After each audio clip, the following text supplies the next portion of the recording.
I'm Susy Jones, and I'm a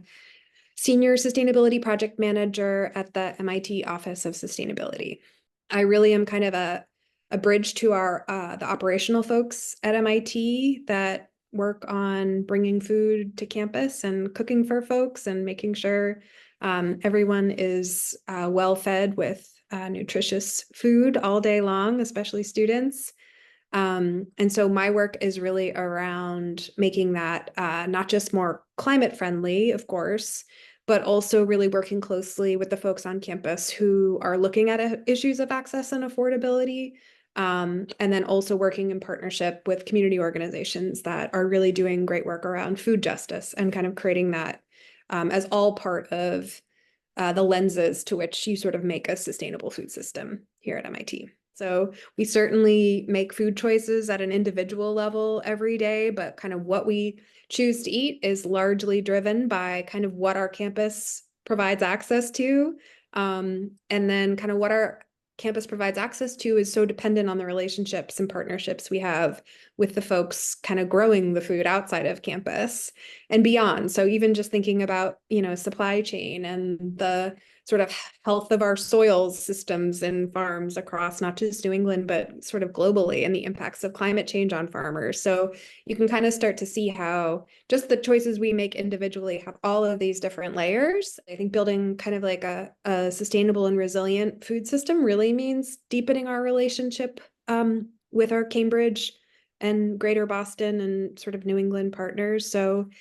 even just in Cambridge, right outside of MIT in Central Square, we have a wonderful grocery store called Daily Table, where a lot of our students and community members shop for affordable groceries. So we make sure to have a really nice working relationship with that grocery store. I've been kind of a longstanding member of MIT's Food Security Action Team, and then a kind of innovative project that I've been working on in collaboration with MIT Dining for a couple years was really made possible by a grant MIT got from the Kendall Foundation called the New England Food Vision Prize. And that project is really a partnership with Commonwealth Kitchen, which is a nonprofit that's based in Dorchester, Mass. And so we have this really innovative collaboration with them where they're sourcing yellow peas, which are primarily in the New England region used as a cover crop to really restore soil, but not so much as sort of a cash crop or a crop that we use regionally to make delicious things. So we're using these yellow peas to create what we call the field fritter, which is like a delicious fritter, kind of like falafel. We're sort of helping refine this product and then working in collaboration with kind of local campuses to start putting that into our dining halls and having students eat it and chefs cook it and see if we can kind of create this local kind of plant-based protein and have that be something that is really taking, that's really helping restore soils, but also helping support local farmers. And these fritters are actually processed at Commonwealth Kitchen in Dorchester. And so it is, part of this economic ecosystem there to support small food businesses. As part of our Fast Forward Climate Plan, we carved out an area around food where we worked collaboratively to set some quantitative food goals as part of our kind of climate impact goals around food, water, and waste. And so on the food side, we committed to reducing our kind of greenhouse gas footprint of our food purchases by 25% by 2030.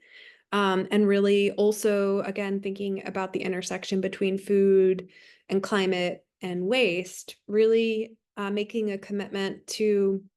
really understanding better where there are parts of our food system where we can actually recover surplus food that is sort of healthy and perfectly safe to eat. And so there really is this opportunity to bring, not just the chef experts in our kitchens, but our students and our researchers and our faculty that are all really interested in this intersection of food and climate and think about things we can try out here on our own campus. And so again, we welcome opportunities from folks, like J-WAFS, like ESI, like our departments on campus to sort of be able to bridge those circles between kind of operations and education and research.